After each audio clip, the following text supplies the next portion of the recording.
അധ്യായം 7 ട്രോളിന്റെ വരവ്. സന്ധ്യയുടെ അതിരിലെത്തിയപ്പോൾ ട്രോൾ ഭംഗിയായി അതിലൂടെ തുള്ളിച്ചാടി. എങ്കിലും നമുക്ക് പരിചിതമായ വയലുകളിലേക്ക് അവൻ വളരെ ശ്രദ്ധയോടെയാണ് കാലെടുത്തുവച്ചത്. കാരണം അവന് നായ്ക്കളെ ഭയമായിരുന്നു. സന്ധ്യയുടെ ആ ഇരുണ്ട കൂട്ടത്തിൽ നിന്നും പതുക്കെ വഴുതിയിറങ്ങി അവൻ നമ്മുടെ വയലുകളിലേക്ക് കടന്നുവന്നത് വളരെ മൃദുവായിട്ടായിരുന്നു. ആരെങ്കിലും ആ സ്ഥലത്തേക്ക് നോക്കി നിൽക്കുകയാണെങ്കിൽ മാത്രമേ അവനെ കാണുമായിരുന്നുള്ളൂ. അവിടെ അവൻ ഒരു നിമിഷം നിന്നു. ഇടത്തോട്ടും വലത്തോട്ടും നോക്കി. നായ്ക്കളെയൊന്നും കാണാതായപ്പോൾ അവൻ സന്ധ്യയുടെ ആ മറ നീക്കി മുന്നോട്ടു വന്നു. ഈ ട്രോൾ മുമ്പ് നമുക്കറിയാവുന്ന വയലുകളിൽ വന്നിട്ടില്ലായിരുന്നു. എന്നിട്ടും നായ്ക്കളെ എങ്ങനെ ഒഴിവാക്കണമെന്ന് അവന് നന്നായി അറിയാമായിരുന്നു. മനുഷ്യരെക്കാൾ താഴെയുള്ള എല്ലാ ജീവികൾക്കിടയിലും നായ്ക്കളോടുള്ള ഭയം അത്ര ആഴമേറിയതും സാർവത്രികവുമാണ്. ആ ഭയം നമ്മുടെ അതിരുകൾ കടന്ന് എൽഫ് ലാൻഡിൽ പോലും അനുഭവപ്പെട്ടിരുന്നുവെന്ന് തോന്നും. നമ്മുടെ വയലുകളിൽ അത് മെയ് മാസമായിരുന്നു. ട്രോളിനു മുന്നിൽ പുൽമേടുകളിലെ പുല്ലിന്റെ ഇളം തവിടുനിറം കലർന്ന മഞ്ഞ നിറത്തിൽ ബട്ടർകപ്പ് പൂക്കൾ ഒരു ലോകം പോലെ പരന്നുകിടന്നു. അത്രയധികം ബട്ടർകപ്പുകൾ അവിടെ തിളങ്ങുന്നത് കണ്ടപ്പോൾ ഭൂമിയുടെ സമ്പത്ത് അവനെ അത്ഭുതപ്പെടുത്തി. താമസിയാതെ അവൻ അവയ്ക്കിടയിലൂടെ നടന്നു നീങ്ങി. പോകുമ്പോൾ അവന്റെ കണങ്കാലുകളിൽ മഞ്ഞനിറം പടർന്നു. എൽഫ്ലാൻഡിൽ നിന്ന് അധികം ദൂരം പോകും മുൻപ് അവൻ ഒരു മുയലിനെ കണ്ടുമുട്ടി. സുഖപ്രദമായ രീതിയിൽ പുല്ലുകൾക്കിടയിൽ ചുരുണ്ടുകൂടി കിടക്കുകയായിരുന്നു ആ മുയൽ. തനിക്ക് ചെയ്യാനുള്ള കാര്യങ്ങൾ ഉണ്ടാകുന്നതുവരെ അവിടെ സമയം ചെലവഴിക്കാനായിരുന്നു അതിന്റെ ഉദ്ദേശം. മുയൽ ട്രോളിനെ കണ്ടപ്പോൾ യാതൊരു ചലനവുമില്ലാതെ, കണ്ണുകളിൽ ഒരു ഭാവവുമില്ലാതെ അവിടെ തന്നെ ഇരുന്നു. ചിന്തിക്കുക അല്ലാതെ മറ്റൊന്നും ചെയ്തില്ല. ട്രോൾ മുയലിനെ കണ്ടപ്പോൾ അടുത്തേക്ക് ചാടി ബട്ടർകപ്പുകൾക്കിടയിൽ അതിനു മുന്നിൽ കിടന്ന് മനുഷ്യരുടെ വാസസ്ഥലങ്ങളിലേക്കുള്ള വഴി ചോദിച്ചു. മുയൽ ചിന്ത തുടർന്നു.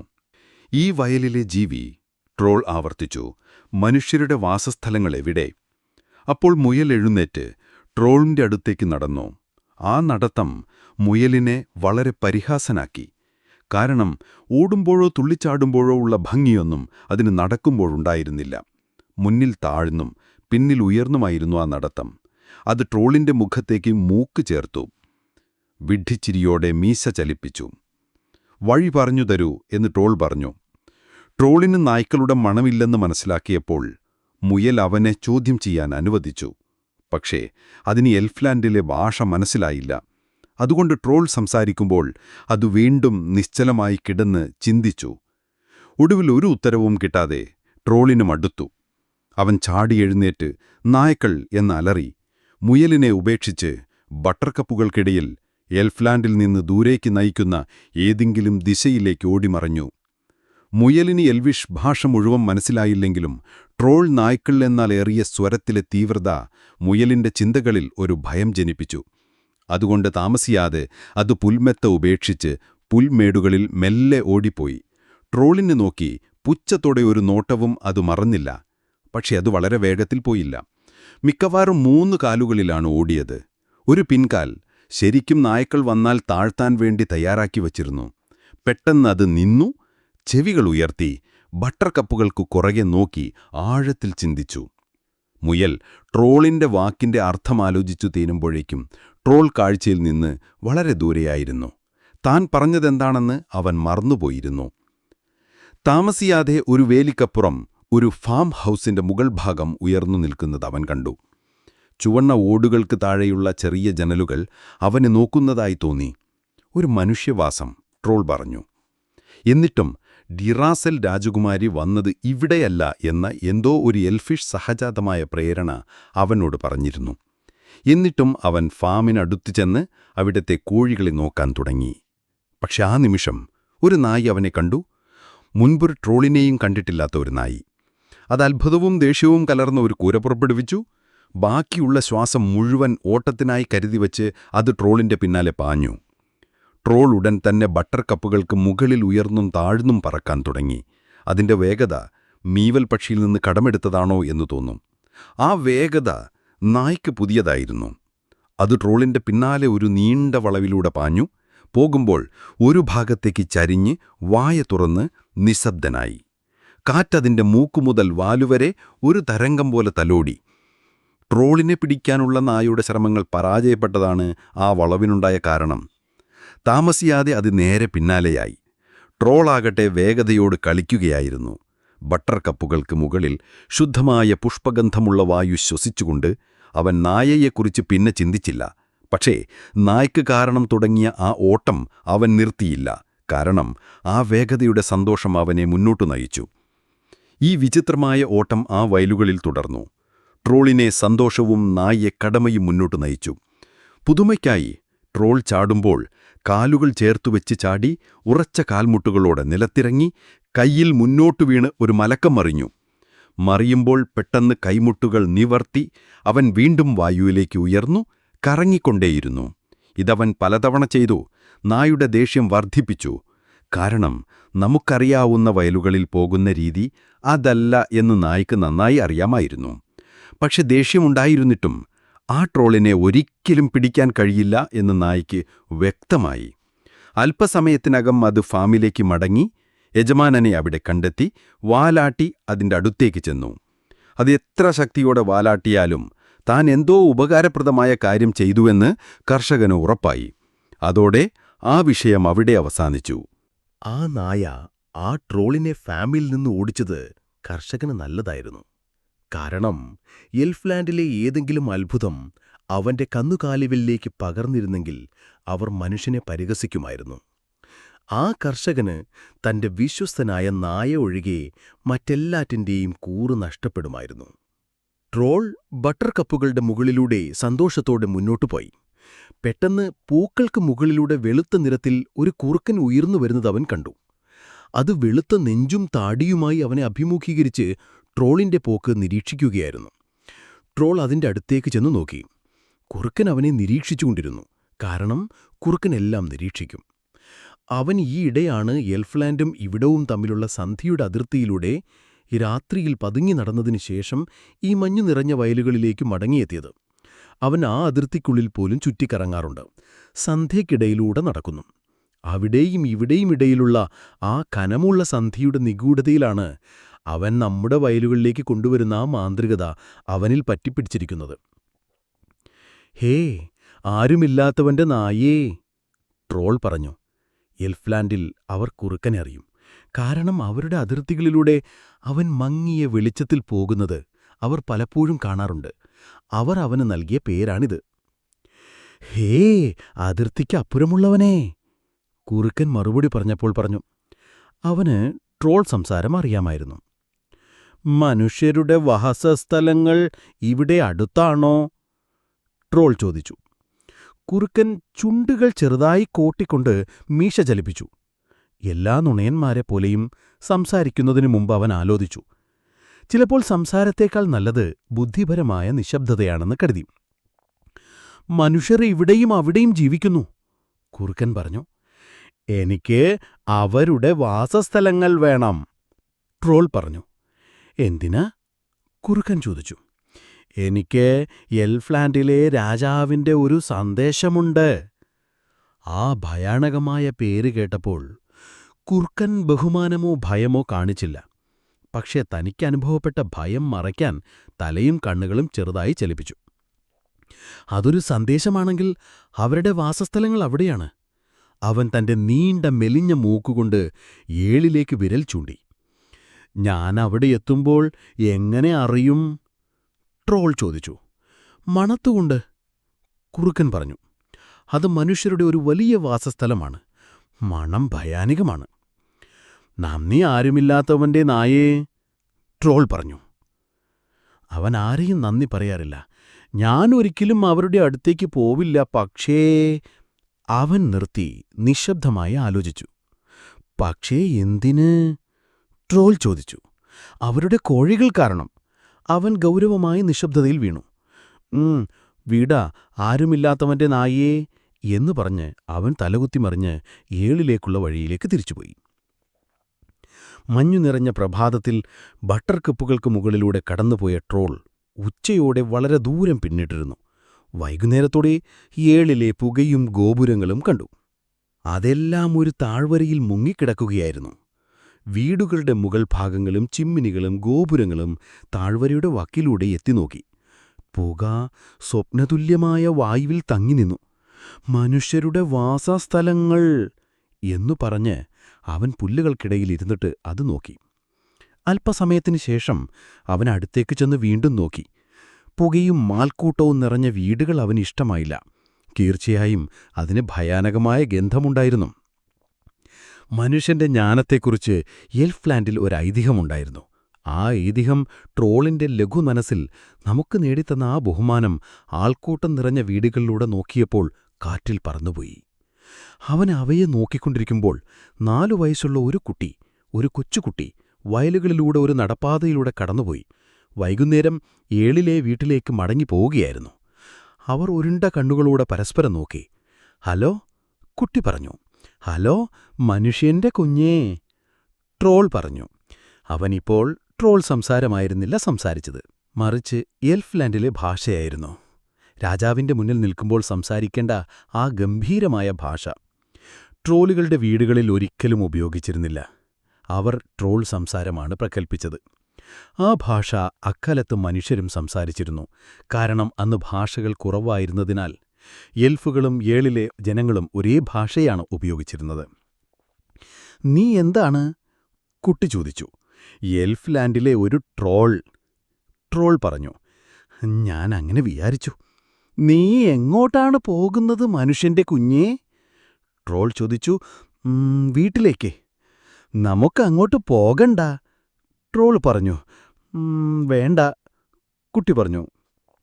എൽഫ്ലാൻഡിലേക്ക് വാ, ട്രോൾ പറഞ്ഞു. അല്പനേരം കുട്ടി ആലോചിച്ചു. മറ്റു കുട്ടികൾ പോയിട്ടുണ്ട്. എൽഫുകൾ എപ്പോഴും അവരുടെ സ്ഥാനത്തൊരു മാറ്റക്കുട്ടിയെ അയക്കും. അതുകൊണ്ട് ആരും അവരെ ശരിക്കും മിസ് ചെയ്യാറുമില്ല, ആരും ശരിക്കും അറിയാറുമില്ല. അവൾ എൽഫ്ലാൻഡിലെ അത്ഭുതവും വന്യതയും കുറിച്ച് ആലോചിച്ചു. പിന്നെ സ്വന്തം വീട്ടിനെക്കുറിച്ചും. വേണ്ട, കുട്ടി പറഞ്ഞു. എന്തിന്? ട്രോൾ ചോദിച്ചു. അമ്മ ഇന്ന് രാവിലെ ജാം റോൾ ഉണ്ടാക്കി, കുട്ടി പറഞ്ഞു. അവൾ ഗൗരവത്തോടെ വീട്ടിലേക്ക് നടന്നു. ആ ആകസ്മികമായ ജാം റോൾ ഇല്ലായിരുന്നെങ്കിൽ അവൾ എൽഫ്ലാൻഡിലേക്ക് പോയേനെ. ജാം, ട്രോൾ പുച്ഛിച്ചു പറഞ്ഞു. എൽഫ്ലാൻഡിലെ തടാകങ്ങളെക്കുറിച്ച് അവൻ ഓർത്തു. അവയുടെ ശാന്തമായ വെള്ളത്തിൽ പരന്നുകിടക്കുന്ന വലിയ താമരയിലകൾ പച്ചനിലഞ്ഞ താഴമ്പടിയിലേക്ക്, എൽഫ് വെളിച്ചത്തിലേക്ക് ഉയർന്നു നിൽക്കുന്ന ഭീമാകാരമായ നീല താമരകളും. ജാമിനായി ഈ കുട്ടി അവയെ ഉപേക്ഷിച്ചിരിക്കുന്നു. പിന്നീട് അവൻ വീണ്ടും തന്റെ കടമയെക്കുറിച്ചോർത്തു. ചുരുളും മകൾക്കായുള്ള എൽഫ് രാജാവിന്റെ മന്ത്രവും. ഓടുമ്പോൾ അവൻ ചുരുൾ ഇടതുകൈയിലും പട്ടർക്കപ്പുകളുടെ മുകളിലൂടെ മരക്കം മറിയുമ്പോൾ വായിലും പിടിച്ചിരുന്നു. രാജകുമാരി ഇവിടെയാണോ? അവൻ ചിന്തിച്ചു. അതോ മനുഷ്യരുടെ മറ്റു വാസസ്ഥലങ്ങളുണ്ടോ? വൈകുന്നേരം അടുക്കുമ്പോൾ അവൻ കാണാതെ കേൾക്കാനായി വീടുകളിലേക്ക് കൂടുതൽ അടുത്തിരിക്കുന്നു. അധ്യായം 8. മായമന്ത്രത്തിന്റെ വരവ്. എർലിലെ മെയ് മാസത്തിലെ ഒരു പ്രഭാതം. സൂര്യരശ്മിയിൽ കുളിച്ചു നിൽക്കുന്ന കോട്ടയിലെ കുട്ടികളുടെ മുറിയിൽ അടുപ്പിനരികിലിരുന്ന് സിറൂണ്ടറൽ എന്ന മന്ത്രവാദിനി കുഞ്ഞിനു ഭക്ഷണം പാകം ചെയ്യുകയായിരുന്നു. ആൺകുഞ്ഞിനിപ്പോൾ 3 വയസ്സായിരിക്കുന്നു. പക്ഷേ ലിറാസെൽ അവനൊരു പേരിട്ടിരുന്നില്ല. ഭൂമിയിലെയോ വായുവിലെയോ അസൂയാലുക്കളായ ഏതെങ്കിലും ദുരാത്മാക്കൾ ആ പേര് കേൾക്കുമോയെന്ന് അവൾ ഭയന്നു. ഇനി അഥവാ കേട്ടാൽ എന്ത് സംഭവിക്കുമെന്ന് അവൾ പറഞ്ഞതുമില്ല. എന്നാൽ അവനൊരു പേരു വേണമെന്ന് അൽവേറിക് ഉറപ്പിച്ചു പറഞ്ഞു.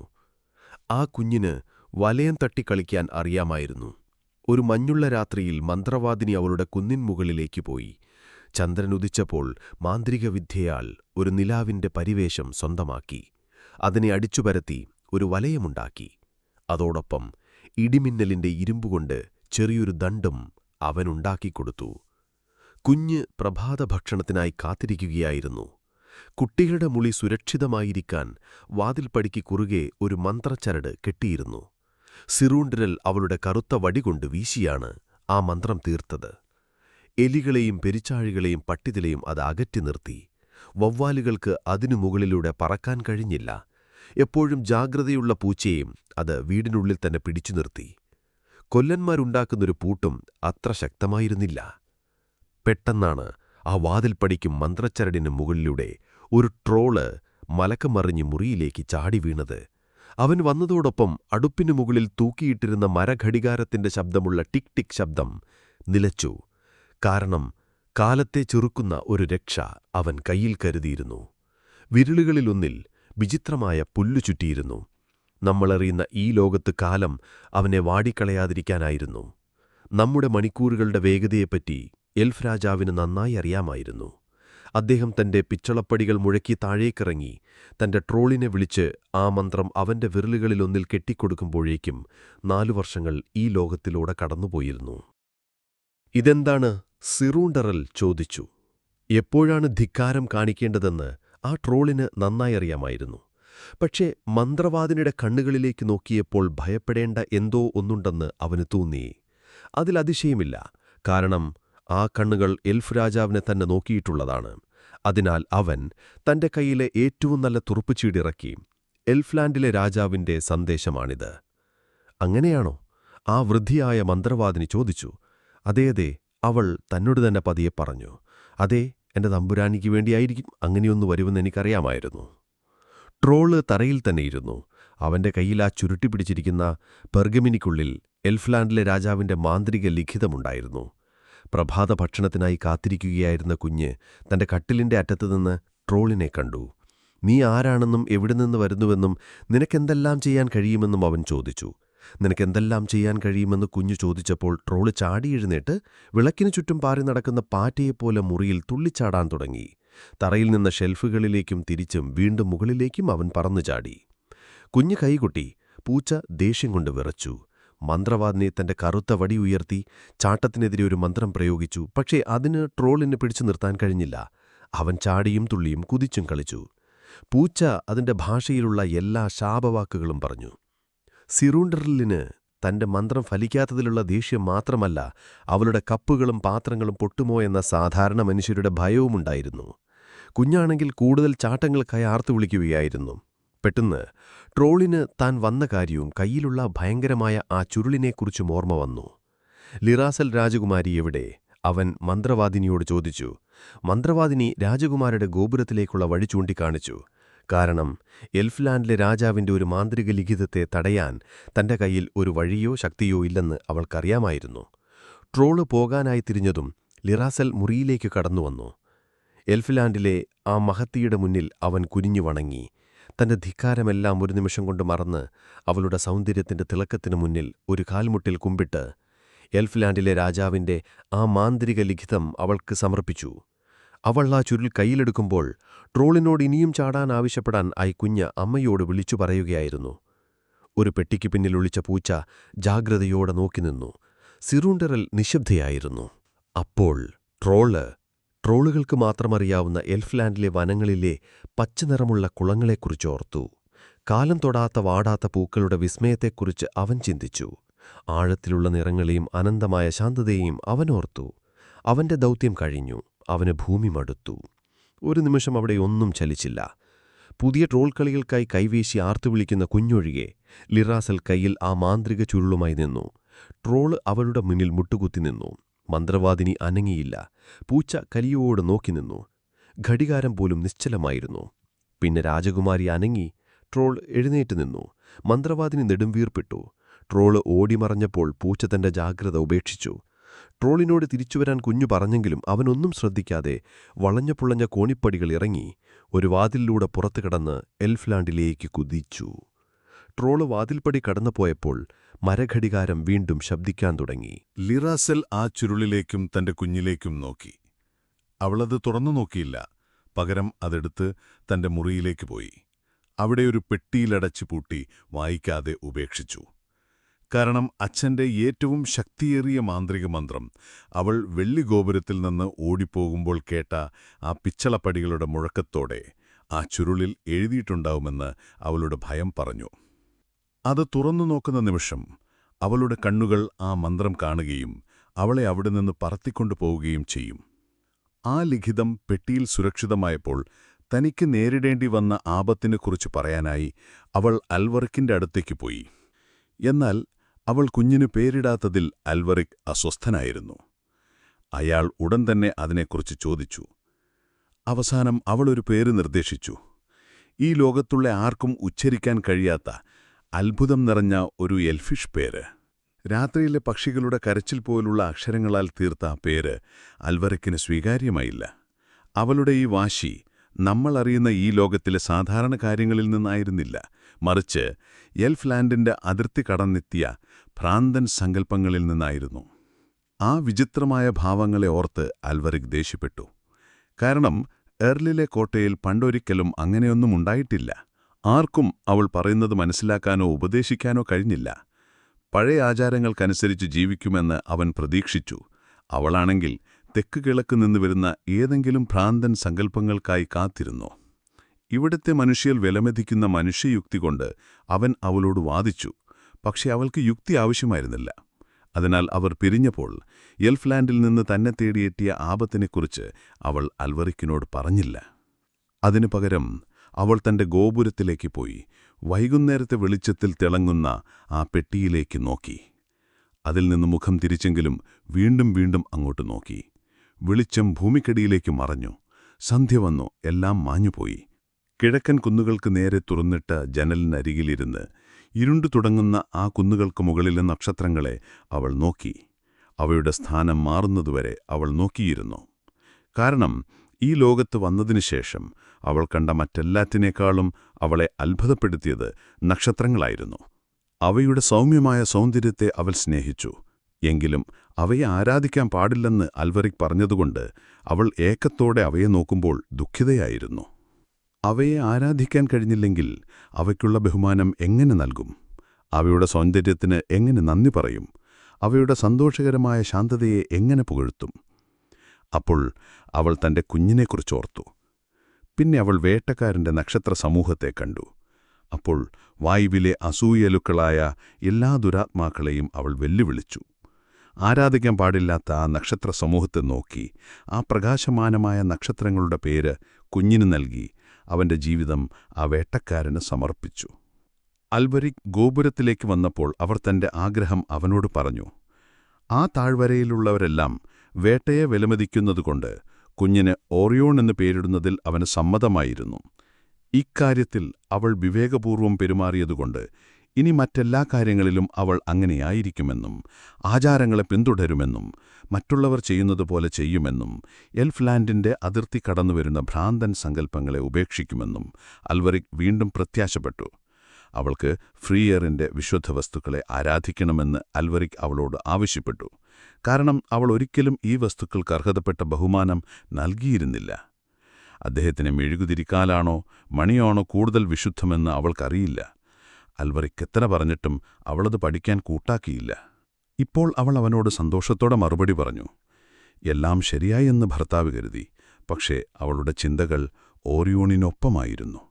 ഗൗരവമേറിയ കാര്യങ്ങളിൽ അവളുടെ ചിന്തകൾ അധികനേരം തങ്ങി നിൽക്കില്ല.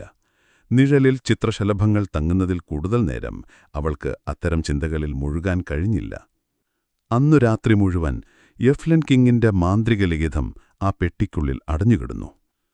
പിറ്റേ ദിവസം രാവിലെ ലീറസെൽ ആ ലിഖിതത്തിനെക്കുറിച്ച് അധികം ചിന്തിച്ചില്ല. കാരണം അവർ കുഞ്ഞുമായി ഫ്രീയറിന്റെ സുവിശുദ്ധ സ്ഥലത്തേക്ക് പോയി. സിറൂണ്ടരലും അവരോടൊപ്പം വന്നു. എന്നാൽ പുറത്ത് കാത്തുനിന്നു. എർലിലെ ജനങ്ങളും തങ്ങളുടെ ജോലികൾ ഉപേക്ഷിക്കാൻ കഴിയുന്നവരുമെല്ലാം അവിടെയെത്തി. അൽവറിക്കിന്റെ പിതാവിനടുത്തേക്ക് ആ നീണ്ട ലറച്ചുവന്ന മുറിയിൽ പാർലമെന്റ് ചേരാൻ പോയവരുമെല്ലാം അവിടെ ഉണ്ടായിരുന്നു. അവരെല്ലാവരും കുഞ്ഞിനെ കണ്ടപ്പോൾ സന്തോഷിച്ചു. അവന്റെ ആരോഗ്യവും വളർച്ചയും ശ്രദ്ധിച്ചു. ആ വിശുദ്ധ സ്ഥലത്ത് നിന്നുകൊണ്ട് അവർ തങ്ങൾ പദ്ധതിയിട്ടതുപോലെയെല്ലാം നടക്കുമെന്ന് പതിയെ പിറുപിറുത്തു. ഫ്രീയർ പുറത്തുവന്ന് തന്റെ വിശുദ്ധ വസ്തുക്കൾക്കിടയിൽ നിന്നുകൊണ്ട് തന്റെ മുന്നിലുള്ള കുഞ്ഞിന് ഓറിയോൺ എന്ന് പേരിട്ടു.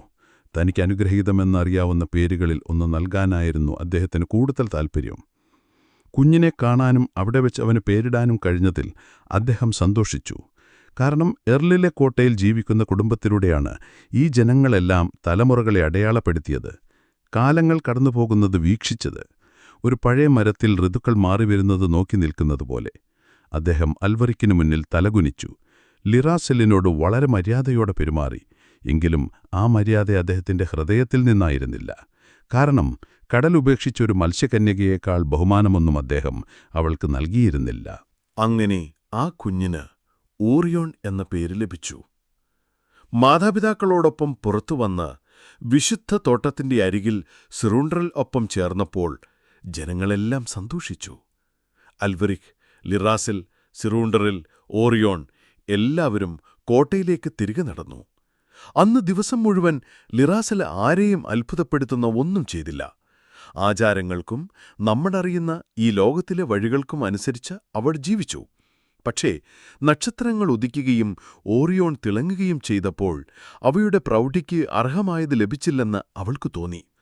ഓറിയോണിനോടുള്ള അവളുടെ നന്ദി പ്രകടിപ്പിക്കാൻ വെമ്പി.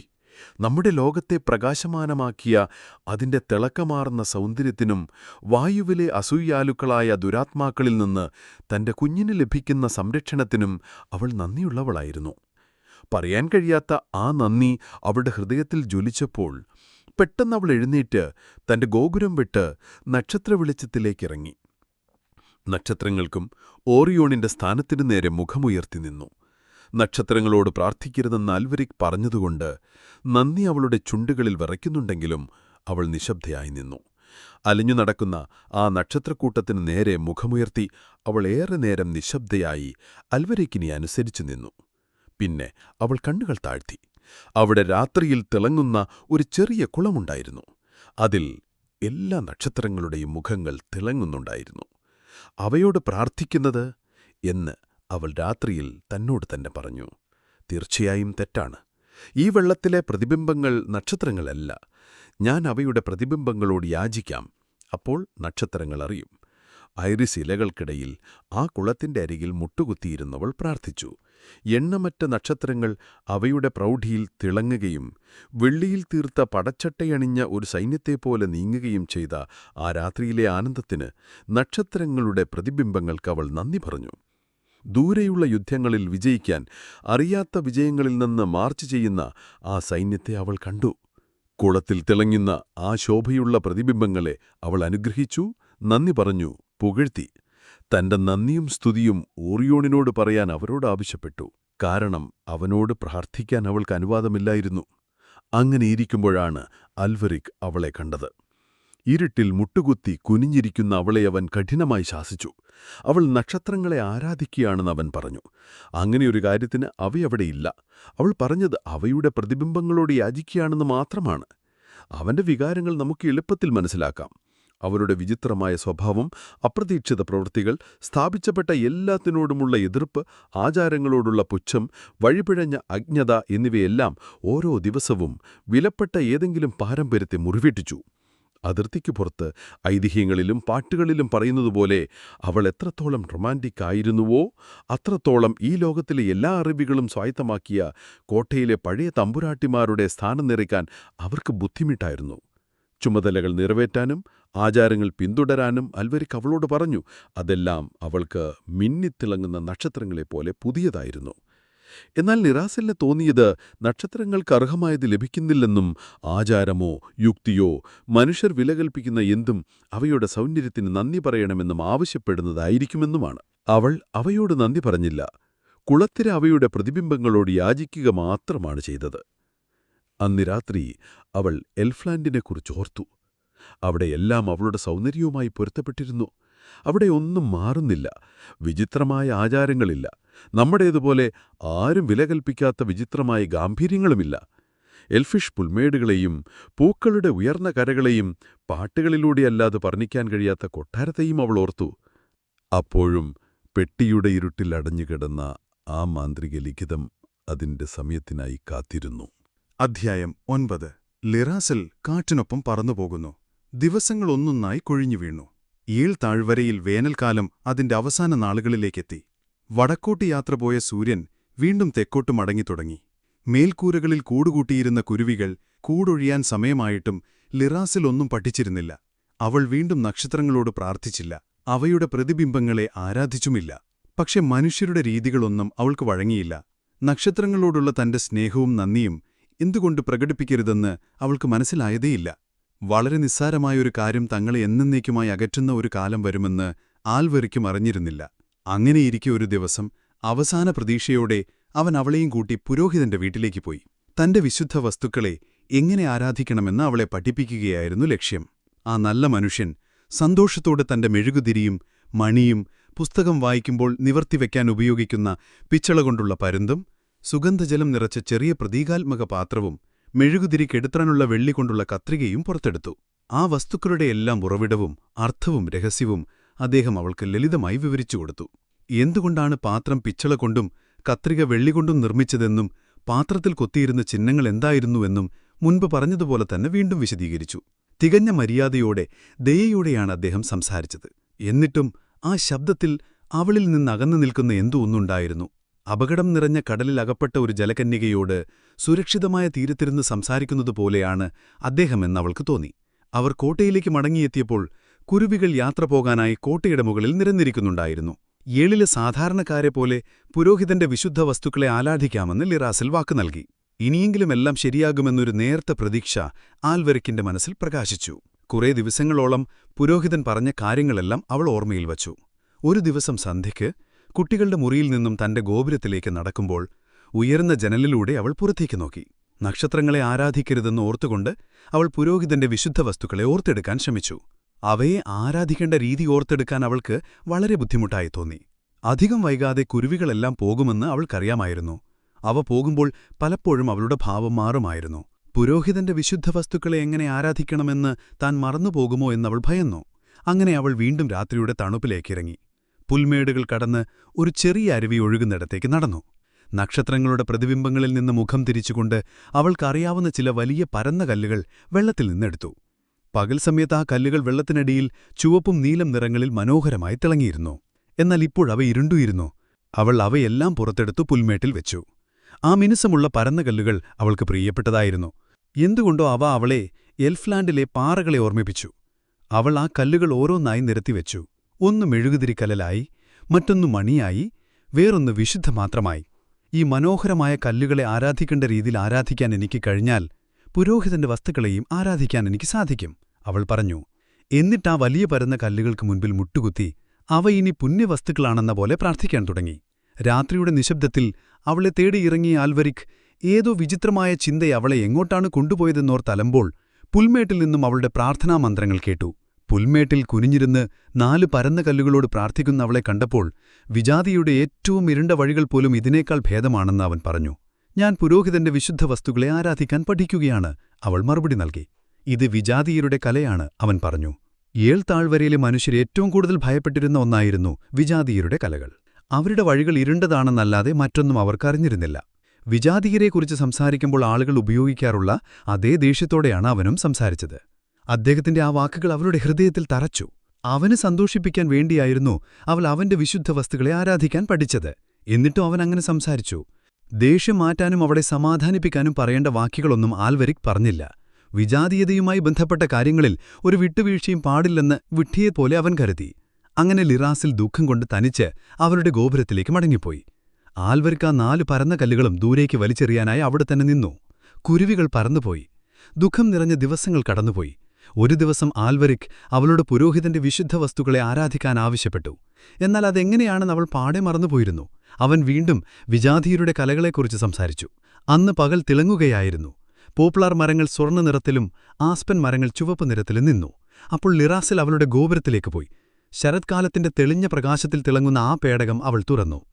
എൽഫ്ലാൻഡിലെ രാജാവിന്റെ മന്ത്രം കയ്യിലെടുത്ത് വിശാലമായ നിലവര കടന്ന് മറ്റൊരു ഗോപുരത്തിലെത്തി അതിന്റെ പടികൾ കയറി കുട്ടികളുടെ മുറിയിലേക്ക് ചെന്നു. അവിടെ ദിവസം മുഴുവൻ അവൾ ആ ചുരുൾ കൈയിൽ മുറുകെ പിടിച്ച് കുഞ്ഞിന്റെ കൂടെ കളിച്ചു.